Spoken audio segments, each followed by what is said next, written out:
I am weak. ഇതാര് പറഞ്ഞു? ഈശോ പറഞ്ഞു. അപ്പൊ അതിലെന്തെങ്കിലും സംശയം ഉണ്ടോ ആർക്കെങ്കിലും? ഒരു സംശയത്തിനൊരു ചാൻസ് ഇല്ല, അല്ലേ? You agree? So that's what a Christian life is, a supernatural organism. Catechism paragraph 1266. These references you write down because it is not my words, it is not my ideas. It is the wisdom of the church. അപ്പോൾ നമ്മളുടെ വിശ്വാസത്തിൻ്റെ ഉയർച്ചയാണ് ഈ ധ്യാനങ്ങളിലൂടെ എല്ലാം നമ്മൾ സമ്പാദിക്കേണ്ടത് അല്ലെങ്കിൽ നേടേണ്ടത്. God has given us faith. നമുക്ക് ദൈവം വിശ്വാസം തന്നു എങ്കിലും ആ വിശ്വാസത്തിൻ്റെ ഒരു possibility is to step by step grow into it. Even the apostles in Luke chapter 17:5. Luke chapter 17:5, the apostles prayed, "Oh Lord, increase our faith." ലൂക്കായുടെ സുവിശേഷം 17-ാം അധ്യായത്തിൽ 5-ാമത്തെ വചനത്തിൽ അപ്പസ്തോലന്മാര് യേശുവിനോട് പ്രാർത്ഥിക്കുകയാണ്, ഞങ്ങളുടെ വിശ്വാസം വർദ്ധിപ്പിക്കണം. നമുക്കും ആ പ്രാർത്ഥന നമ്മുടെ സ്വന്തമാക്കാം. എങ്ങനെ? ഒന്ന് പ്രാർത്ഥിച്ച എല്ലാവരും, കർത്താവേ ഞങ്ങളുടെ വിശ്വാസം വർദ്ധിപ്പിക്കണം. ഒന്ന് ഹൃദയം നൊന്തൊന്ന് പറഞ്ഞ, അല്ലെങ്കിൽ ഹൃദയത്തിന്റെ ഉള്ളിൽ നിന്നൊന്ന് യാചിച്ച്, ഞങ്ങളുടെ വിശ്വാസം വർദ്ധിപ്പിക്കണമേ. ഒന്നുകൂടി എല്ലാവരും, Lord, increase our faith.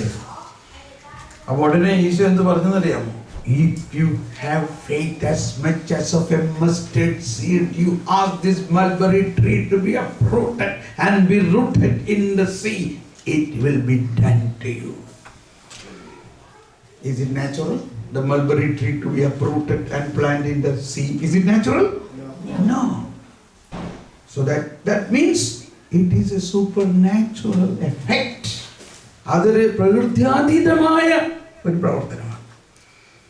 അതാണ് ബൈബിൾ മുഴുവനും കാണുന്നത്. ഈശോ, നമ്മൾ ഇന്ന് ലൂക്ക് 5-ന്റെ റീഡിങ്ങിൽ നോക്കുമ്പോൾ എന്തൊരു മനോഹരമാണെന്നറിയാമോ അത്? ഈശോ കടൽക്കരയ്ക്ക് കിടന്ന 2 വള്ളം കണ്ടു. ഒരു വള്ളത്തിൽ കയറി. ആ വള്ളം ആരുടേതായിരുന്നു? പത്രോസിൻ്റെതായിരുന്നു. ഒരു മാനുഷികമായിട്ട് ചിന്തിക്കുകയാണെങ്കിൽ പത്രോസ് രാത്രി മുഴുവനും അധ്വാനിച്ചിട്ട്, ഫുൾ നൈറ്റ്, ലോങ് നൈറ്റ് എന്ന് പറയാം അല്ലേ, 12 മണിക്കൂർ നൈറ്റ് ഷിഫ്റ്റ് ചെയ്ത് കഴിഞ്ഞ് വന്നിരിക്കുകയാണ്. എവിടെയാ? ഹോസ്പിറ്റലിലല്ല, ഇൻ ദ സീ. ഒന്നാലോചിച്ച് നോക്കി. അവിടെ രോഗികളില്ല, ഇവരെ സഹായിക്കാനായിട്ട് കെയർ സ്റ്റാഫില്ല, വേറെ കൊളീഗ്സ് ആരുമില്ല. ഒറ്റയ്ക്ക് നടുക്കടലിൽ രാത്രി മുഴുവനും അധ്വാനിച്ച ഒരു വ്യക്തിയെ കുറിച്ച് ഒന്ന് ചിന്തിച്ചു നോക്കി. Alone, a big night shift. ഓരോ നിമിഷവും വലയെറിയുമ്പോൾ ഇപ്പൊ കുറെ മീൻ കിട്ടുമായിരിക്കും. Repeatedly he was waiting and expecting. ഓരോ പ്രാവശ്യവും വലയെറിയുമ്പോൾ ഇപ്പം മീൻ കിട്ടും, ഇത് കിട്ടിയാലേ നാളെ നമുക്ക് ഭക്ഷിക്കാൻ പറ്റുള്ളൂ. പക്ഷേ രാത്രി മുഴുവനും അധ്വാനിച്ചിട്ടും ഒന്നും കിട്ടിയില്ല.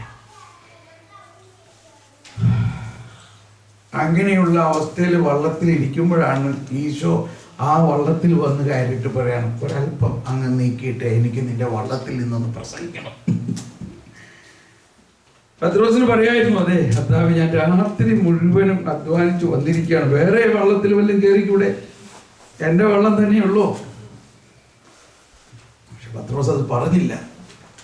This was the beginning of the life of that Pope, the first Pope Peter.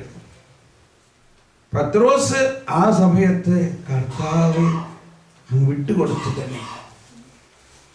പത്രോസിന്റെ വള്ളത്തിൽ കർത്താവ് കാല് വെച്ചതോടെ പത്രോസിന്റെ ജീവിതം നാച്ചുറലിൽ നിന്നും സൂപ്പർ നാച്ചുറലിലേക്ക് വന്നു. ആ വള്ളത്തിൽ നിന്ന് യേശു സംസാരിച്ചതോടെ വചനത്തിന്റെ വലിയ ശക്തി പത്രോസിന്റെ ഹൃദയത്തിൽ കയറാൻ തുടങ്ങി. പത്രോസ് അതെല്ലാം കേട്ടു. അത് കഴിഞ്ഞപ്പോൾ ഈശോ അടുത്ത സ്റ്റെപ്പ് പറയാണ്, throw your net into deep. നിന്റെ വല ആഴത്തിലേക്ക് നീ എറിയുക. അപ്പൊ പത്രോസ് പറഞ്ഞു, കർത്താവേ, ഈ കടലിൽ ഇന്നലെ രാത്രി മുഴുവനും ഞാൻ വലയെറിഞ്ഞിട്ട് ഒരു മീൻ പോലും എനിക്ക് കിട്ടിയില്ല. എങ്കിലും that's the point. Because you said it, I will do. അങ്ങ് പറഞ്ഞത് കൊണ്ട് ഞാനത് ചെയ്യും. This is the real organism of how a supernatural faith, how we can grow into that faith. അങ്ങനെ പത്രോസ് ആ കടലിലെ വലയെറിയാൻ ഇതാ വീണ്ടും കരയ്ക്കൽ നിന്ന് അങ്ങോട്ട് പോകുന്നു. പക്ഷെ എന്താ വ്യത്യാസം? വള്ളത്തിൽ ആരുണ്ട്? വള്ളത്തിൽ ആരുണ്ട്? യേശുണ്ട്. വള്ളത്തിൽ കർത്താവുണ്ട്. അതാണ് ഫെയ്ത്തിലൂടെ ഉണ്ടാവുന്നത്. Faith means when you believe in God, God lives in us. നമ്മൾ വിശ്വസിക്കുമ്പോൾ ദൈവം നമ്മോട് കൂടെ പ്രവർത്തിക്കുന്ന അനുഭവം ഉണ്ടാകും. ഇത് ദൈവമാണ് പ്രവർത്തിക്കുന്നത്, നമ്മളല്ല. That is the faith. പക്ഷെ നമ്മളെ അൺഫോർച്ചുനേറ്റ്ലി ചെറുപ്പം മുതലേ നമുക്ക് കിട്ടിയിരിക്കുന്ന എഡ്യൂക്കേഷണൽ ഫോർമേഷൻ എന്താണ്?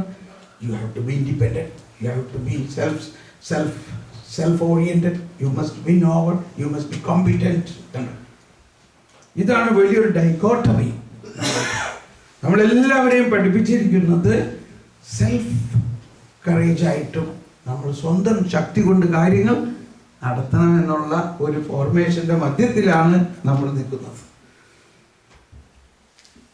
അവിടെയാണ് എങ്ങനെ ഈ വിശ്വാസവും ഇതുമായിട്ട് നമ്മൾ combine ചെയ്യാമെന്നുള്ളതാണ്.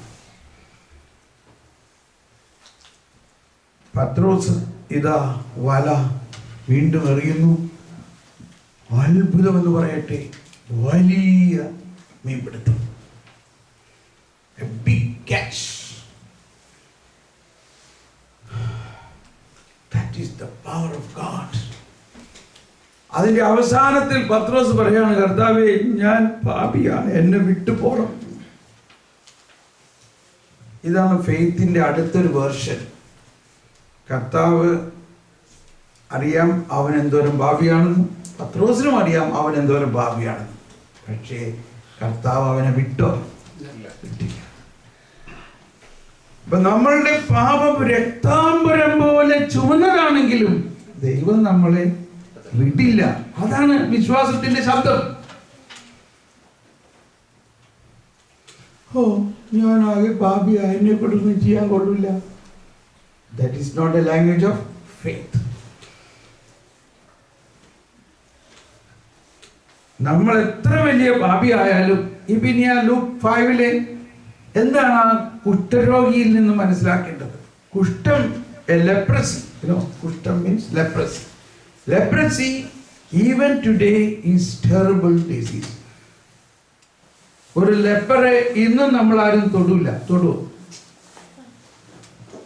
Those days, but these days there are medicines and treatments, and there are leprosy sanatoriums, and there are so many ways to care for them. But normally, particularly those days, a leper is a terrible situation.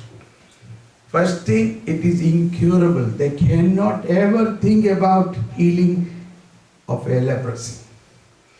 Second thing, it is such a dirty, stinking, no one will be able to resist it, so that their own home, their own members of the home cannot survive. So they will throw them out. They simply throw them out. And a leper also accept it, because if this leper is in the home, his own children and wife and others also will get the leprosy, so better please throw me out. This is happening even now in our country also. In Calcutta, Bhubaneswar, I was there in Mother Teresa's big house of sanatorium, where there are more than 550 lepers are taken care. So we can see the public, for those lepers are being brought there and they are throwing them out there. Point is, it is impossible. Even though this is how our sin, there are many sin is like a leprosy in us. You see in our society, even in our own life, there are many bad habits. We want to come out of it. We really don't want to live with that, but we are not able to. So, Jesus touched him immediately. Talshanam. In that very moment, that leprosy was cured. Is it natural or supernatural? Supernatural. That's it.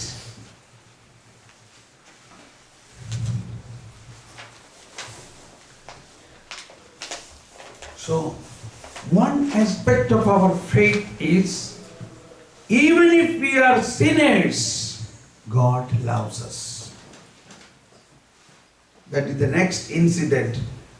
A man was brought by 4 people, a paralyzed, and when they came to the house, the whole house and surrounding was so much packed, they were not able to go near to Jesus.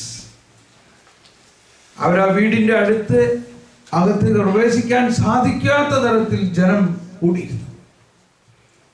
അവര് they did not disappointed. അവർക്ക് they took it as a challenge. അവർ പറഞ്ഞു, നമുക്ക് പുരയുടെ കൂര പൊളിച്ച് യേശുവിൻ്റെ അടുത്ത് ഇവനെ കൊണ്ടുവരാം.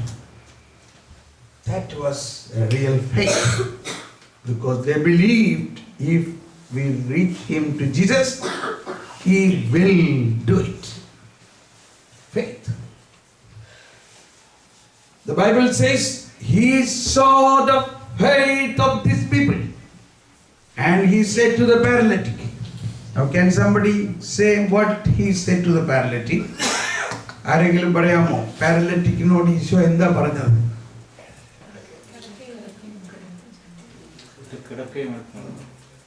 ഒരു ഉത്തരം, കിടക്കയും എടുത്ത് വീട്ടിൽ പോവുക. പിന്നെ എന്തെങ്കിലും?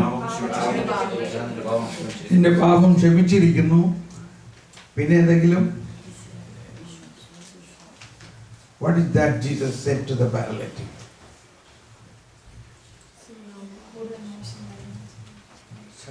The most crucial point none of you are saying now. No, what Jesus said at that moment. Isho എന്താണ് അവനോട് പറഞ്ഞത്?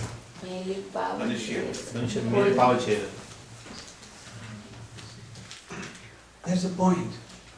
നമ്മൾ എന്തെങ്കിലും കുറെ അറിഞ്ഞാൽ പോരാ. We must also know a little more accurately. Little more accurately. അതാണ് ഗ്രോത്ത് എന്ന് പറഞ്ഞാൽ. ഇവിടെ പ്രത്യേകം ശ്രദ്ധിക്കേണ്ട ഒരു കാര്യം, ഇവന്റെ പാപം ക്ഷമിച്ചു എന്ന് പറഞ്ഞപ്പോൾ നമുക്കറിയാലോ അവൻ വലിയ പാപിയായിരുന്നു എന്ന്, ഇല്ലേ? ഈശോ പറഞ്ഞത്, ആദ്യം പറഞ്ഞത് എന്താ? മകനേ. ഈശോ എന്ത് പറഞ്ഞു? മകനേ, നിന്റെ പാപം ക്ഷമിച്ചു. അപ്പൊ അവൻ വലിയ പാപിയാണെങ്കിലും first of all he is a child of God.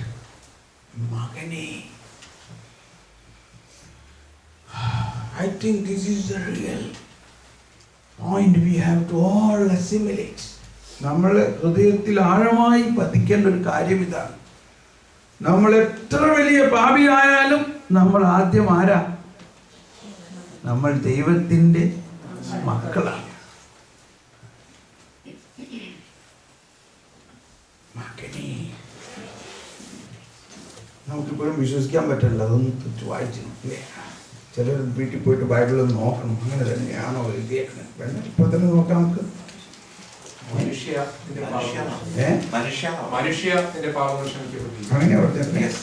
Luca English നോക്കാം. 5:20. Yeah.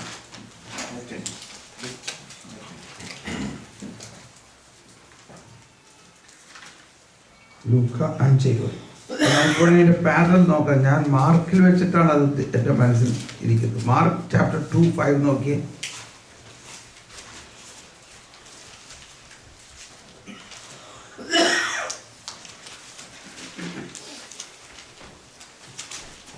മാർക്ക് 2:5 ഒന്ന് വായിക്കാമോ? മകനെ നിന്റെ പാപങ്ങൾ ക്ഷമിച്ചു. അവിടെ മകനെ നിന്റെ പാപങ്ങൾ ക്ഷമിച്ചിരിക്കുന്നു. അപ്പൊ നമ്മൾ വിശ്വാസത്തിൽ ഉയരുന്ന ചില ബോധ്യങ്ങളാണ് നമ്മൾ ഈ ധ്യാനത്തിൽ ആദ്യം ഇങ്ങനെ പഠിക്കുന്നത്. അതിനുശേഷം നമ്മൾ 2 ദിവസം ഉള്ളൂ ഇനി. സാധാരണ 5 ദിവസമാണ് ഈ ഒരു ധ്യാനത്തിന്. അതുകൊണ്ട് നിങ്ങൾ വളരെ ചെവി വട്ടം പിടിച്ച് കേട്ടോളണം. പിന്നെ പരിശുദ്ധാത്മാവ് തീർച്ചയായിട്ടും അത്ഭുതം പ്രവർത്തിക്കും. സൂപ്പർ നാച്ചുറലാണ്. കാരണം നമ്മുടെ ജീവിത സാഹചര്യത്തിൽ 5 ദിവസം ധ്യാനം കൂടുക എന്ന് പറയുന്നത് ഇറ്റ് ഈസ് വെരി ഡിഫിക്കൽട്ട് അല്ലേ? നമ്മുടെ ജോലിയും കമ്മിറ്റ്മെന്റ്സും കുട്ടികളും അവരുടെ സ്കൂളും വീടും നൈറ്റ് ഷിഫ്റ്റും